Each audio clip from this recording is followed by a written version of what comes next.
Sir Jayalalithaa madam இருக்கிற பொழுது வந்து அதிமுக அழைப்பாங்களான்னு சொல்லி பெரிய பெரிய கட்சிகள்லாம் எதிர்பார்த்தது. இப்போ எடப்பாடி தலைமையில வந்து பாத்தீங்கன்னா மன்சூர் அலிகானோட 2ஆம் கட்ட பேச்சுவார்த்தை 3ஆம் கட்ட பேச்சுவார்த்தை போயிட்டு இருக்கு. பெரிய அழைப்பு எதுவும் இல்லை. திமுக வந்து அந்த கூட்டணியில எல்லாம் முடிச்சு தேர்தலுக்கு தயாராயிடுச்சு. சரி, இதனால் என்னன்னு கேட்குறீங்க?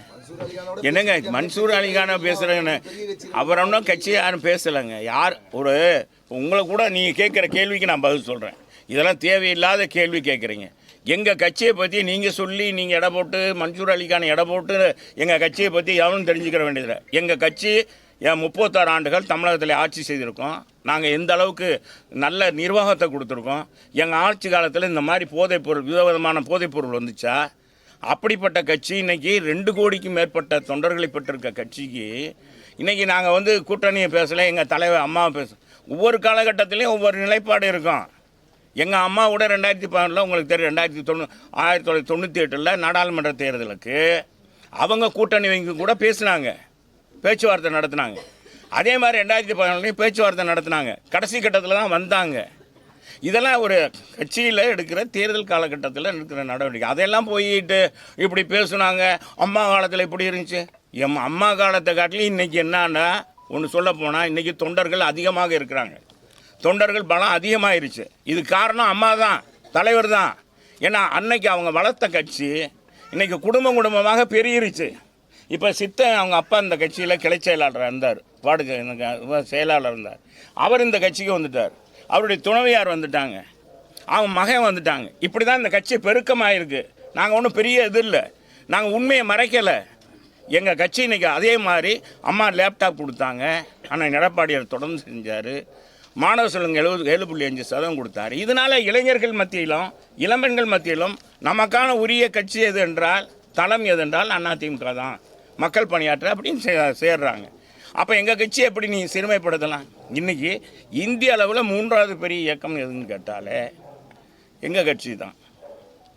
அது மாதிரி எந்த கட்சியும் சொல்ல முடியும் சொல்லுங்கள்? நாங்கள் ஒன்றும் யாரையும் போய் இது பண்ணுறோம், வம்பு பண்ணி கூப்பிட்றது இல்லை. வந்து பேசுனாங்க, மரியாதை. இது தமிழனுடைய பண்பு. அதை நாங்கள் செஞ்சால் அதை போய் கொச்சப்படுத்தி பேசுகிறாங்கன்னா நீங்கள் எல்லாம் ஒரு ஊடக நண்பரா? தேர்தலில் நிறைய கருத்து கணிப்பு வர ஆரம்பிச்சு 2-3 வந்துருச்சு. அதிமுக 3வது இடமும் பிஜேபி 2வது இடமும் ஆல் இந்தியா அளவில் போடுற கருத்து கணிப்புகள் வருது. இதெல்லாம் வலைதளங்களில் போடுறது.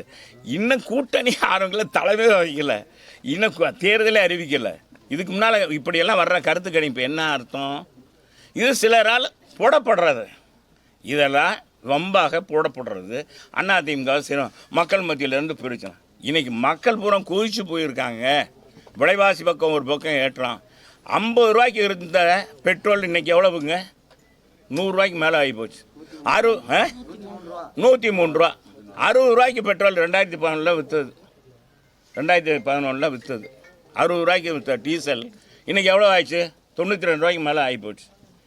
இது ஜிஎஸ்டி எவ்வளோ வரி போட்டிருக்காங்க மறைமுகமாக, வியாபாரிக்கு பூரா பாதிக்கப்பட்டிருக்காங்க. ஆக மத்திய அரசு ஒரு பக்கம் வரியை மறைமுகமாக ஏற்றிருக்கு ஜிஎஸ்டி மூலமாக.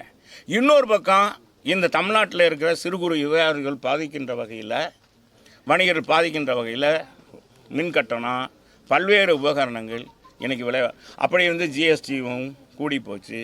வியாபாரிகள் வியாபாரம் செய்ய முடியல. எல்லா பொருளும் ஜிஎஸ்டி பொருள் வந்துருச்சு. ஜிஎஸ்டி வரி விதிக்கிறாங்க. இதனால் 2 அரசாங்கம் மீது மக்கள் குவித்து போயிருக்காங்க. ஆளுகிற மத்திய அரசையும் இருக்கிறாங்க, மாநிலத்தை. இதுக்கு சரியான கட்சி எது என்றால் அதிமுக தான். இது இன்றைக்கி ஒரு சிறந்த ஒரு தலைவராக 2 ஆளுங்கட்சியும் எதிர்த்து தனி மனிதனாக இன்றைக்கி குரல் கொடுக்குற, தமிழ்நாட்டு மக்களுக்காக இன்றைக்கி குரல் கொடுக்குற ஒரு தலைவர் யாருன்னா எடப்பாடியார் என்று எல்லாருமே இன்றைக்கி ஒருமுகமாக பாராட்டுறாங்க. நம்மள ஒருத்தர்ப்பா அவர், நம்முடைய நிலை அவருக்கு தெரியும் அப்படின்னு நினைக்கிறாங்க.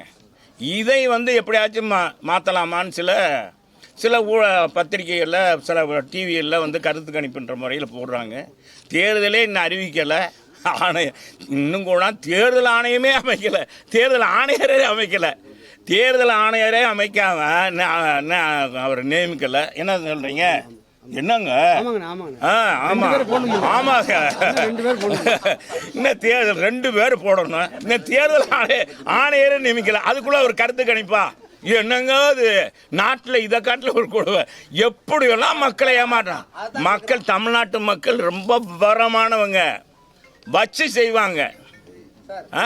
அதான் சார் அவங்க தேர்தல் ஆணையரே மாத்திட்டாங்க. எலெக்ஷன் டேட் அனௌன்ஸ் பண்ற தேதி தள்ளி போயிடுச்சு. போயிடுது.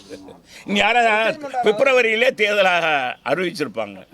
இனி நமக்கு வெயில் காலம் வேற, தமிழ்நாட்டுக்கு வெயில் காலம், சித்திரை திருவிழா வர வருது, இப்படி பல்வேறு திருவிழா காலம் வருது. இதெல்லாம் பார்க்காம தேர்தல் இன்னைக்கு வேணுண்டே தள்ளி கொண்டுக்கிட்டே போகிறாங்கனால எங்கேயோ ஒரு லாக்கு இருக்குல்ல. என்ன நம்ம சாலமன் பார்ப்பேன், எங்கேயோ தவறு இருக்கு, அது அவங்களுக்கே தெரியுது.